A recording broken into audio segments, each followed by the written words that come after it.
बाबा फुलवरिया में आइले सुंदर दुल्हा आइले सुंदर दुल्हा बजावे लगले हो। दुल्हा प्रेम के बसुरिया बजावे लगले हो। दुल्हा प्रेम के बसुरिया बसुरी के आवाज जब सुनेली कवन शुभवा सुनेली कवन शुभवा मनवा मोहले हो। दुल्हा तोहरो बसुरिया मनवा मोहले हो। दुल्हा बजाई के बसुरिया मनवा मोहले हो। दुल्हा बजाई के बसुरिया बाबा फुलवरिया में उतरल सुंदर दुल्हा उतरे सुंदर दुल्हा बजावे लगले हो। दुल्हा प्रेम के बसुरिया बजावे लगले हो।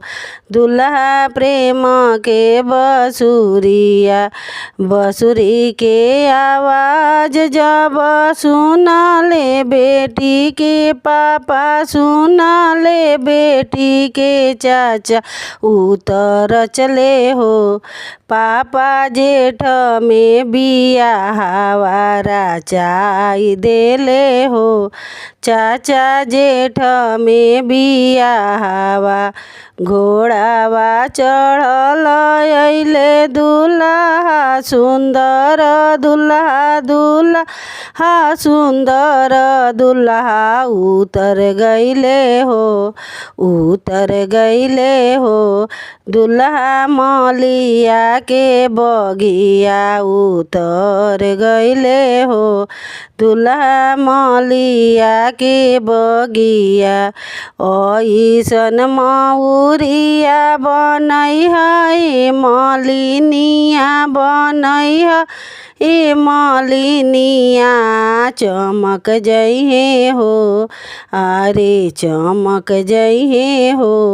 हमारे ससुर जी के माड़ावा चमक जइहे हो। हमरा ससुर जी के माड़ावा भइले बियाहवा पड़ले सिर सेंदूर पड़ले सिर सेंदूर चढ़ाई लिहले हो चढ़ाई लिहले हो। दुल्हा लाले रंग डोलिया चढ़ाई लिहले हो।